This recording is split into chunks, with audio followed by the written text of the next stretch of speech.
नमस्कार, मैं हूं शंभू कुमार और आप देख रहे हैं अपना यूट्यूब चैनल मैथमेटिक्स आइडिया। और आज हम एनसीईआरटी मैथमेटिक्स बुक से प्रश्नावली 3.2 के प्रश्न संख्या 7 को सॉल्व करेंगे। तो क्वेश्चन सॉल्व करते हैं। समीकरणों x - y + 1 = 0 और 3x + 2y - 12 = 0 का ग्राफ खींचिए।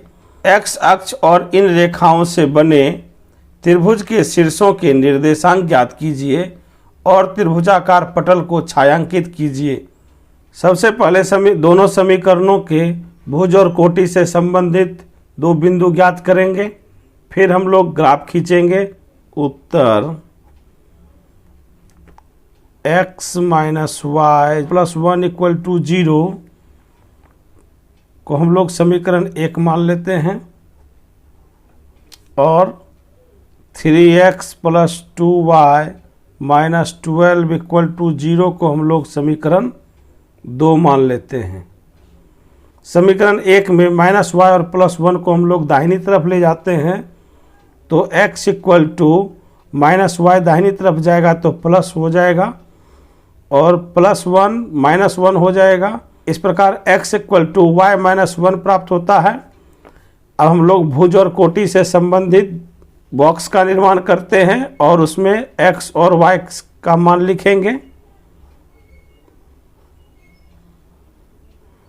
y बराबर 1 मान देने पर x बराबर 1 - 1 बराबर 0 प्राप्त होता है। तो y की जगह हम लोग 1 लिख देते हैं और x की जगह 0 लिख देते हैं। y = 2 मान देने पर x = 2 - 1 = 1 प्राप्त होता है। तो x के बॉक्स में हम लोग 1 लिखेंगे। इस प्रकार हमें भुज और कोटि से संबंधित दो बिंदु प्राप्त हो चुका है। तो हम लोग इन दो बिंदुओं को लेकर ग्राफ खींच सकते हैं। हम लोग दूसरे समीकरण को देखते हैं। 3x + 2y - 12 = 0। तो हम लोग अपनी सुविधा अनुसार 3x और 12 को दाहिनी तरफ ले जाते हैं, तो 2y = -12 दाहिनी तरफ जाएगा तो +12 हो जाएगा, +3x दाहिनी तरफ जाएगा तो -3x हो जाएगा। इस प्रकार 2y = 12 - 3x प्राप्त होता है। अब यहाँ पर 2y में 2 गुना में है, तो 2 को दाहिनी तरफ ले जाते हैं, तो y = 12 - 3x/2 प्राप्त होता है। अब हम लोग भुज और कोटि से संबंधित बॉक्स का निर्माण करते हैं।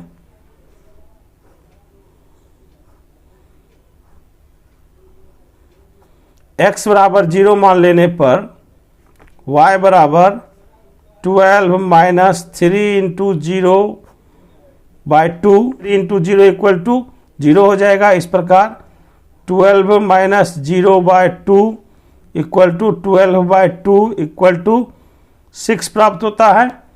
तो x बराबर 0 मान देने पर बराबर 6 मान प्राप्त होता है। तो y की जगह हम लोग 6 लिख देंगे। अब x बराबर 2 मान लेने पर y = 12 - 3 × 2/2 3 × 2 करेंगे तो 6 हो जाएगा। 12 - 6/2 = 12 - 6 करेंगे तो 6 प्राप्त होगा। तो 6/2 = 3 प्राप्त होता है। तो x बराबर 2 मान लेने पर y = 3 मान प्राप्त होता है। तो y की जगह हम लोग 3 लिख देंगे। इस प्रकार समीकरण 2 के भुज और कोटि से संबंधित दो बिंदु प्राप्त हो चुके हैं। अब इन दो बिंदुओं से हम लोग ग्राफ खींच सकते हैं। तो आइए हम लोग ग्राफ खींचते हैं। समीकरण x - y + 1 = 0 के लिए पहला बिंदु है x बराबर 0 और y बराबर 1।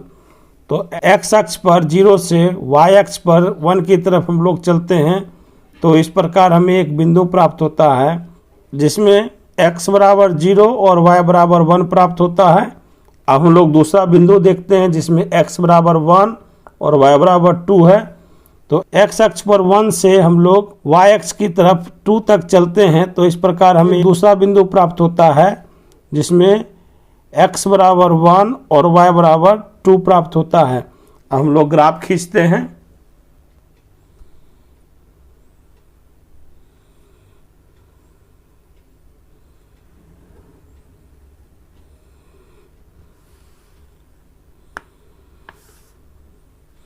दूसरा समीकरण है 3x + 2y - 12 = 0 का पहला बिंदु है x = 0 और y = 6। तो x अक्ष पर 0 से हम लोग y अक्ष की तरफ 6 तक चलते हैं। तो इस प्रकार हमें एक बिंदु प्राप्त होता है जिसका मान x = 0 और y = 6 होता है। अब हम लोग दूसरा बिंदु देखते हैं, इसमें x = 2 है और y = 3 है। तो x अक्ष पर 2 से हम लोग y अक्ष की तरफ 3 तक चलते हैं। तो इस प्रकार हमें ग्राफ पर एक दूसरा बिंदु प्राप्त हो रहा है जिसका मान x = 2 और y = 3 है। अब हमें दो बिंदु प्राप्त हो चुका है, तो हम लोग इन दो बिंदुओं से ग्राफ खींचते हैं।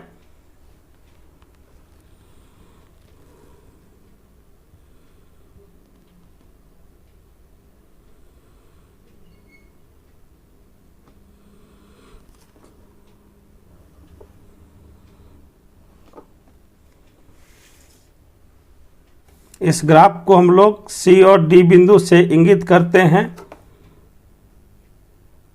और यह ग्राफ 3x + 2y - 12 = 0 को प्रदर्शित करता है।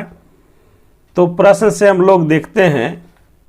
प्रश्न कहता है x अक्ष और इन रेखाओं से बने त्रिभुज के शीर्षों के निर्देशांक ज्ञात कीजिए और त्रिभुजाकार पटल को छायांकित कीजिए। तो यहाँ x अक्ष पर एक बिंदु प्राप्त हो रहा है x = -1 और y = 0 और दूसरा बिंदु x अक्ष पर प्राप्त हो रहा है जिसका निर्देशांक है x = 4 और y = 0। इस प्रकार हमें एक तीसरा बिंदु प्राप्त हो रहा है, इसमें x का निर्देशांक है 2 और y का निर्देशांक है 3। इस प्रकार त्रिभुज के 3 शीर्ष प्राप्त हो रहे हैं जिसमें x = 2 और y = 3। दूसरा बिंदु है x = -1 और y = 0 और तीसरा बिंदु है x = 4 और y = 0। इस प्रकार हमें त्रिभुज के 3 शीर्ष बिंदु प्राप्त हो चुके हैं। इस प्रकार त्रिभुज के तीनों शीर्षों से बने त्रिभुजाकार पटल को हम लोग छायांकित कर लेते हैं और इनका 3 बिंदु भी प्राप्त हो चुका है जिसमें x = 2 y = 3, x = -1 y = 0 और x = 4 y = 0 मान प्राप्त होता है। आशा करता हूं कि आप लोग यह प्रश्न अच्छी तरह से समझ गए होंगे। यदि आपने अभी तक चैनल को सब्सक्राइब नहीं किया है तो कृपया चैनल को सब्सक्राइब कर लें, वीडियो को लाइक करें, ज़्यादा से ज़्यादा शेयर करें और वीडियो के बारे में अपनी प्रतिक्रिया कमेंट बॉक्स में अवश्य दें। धन्यवाद।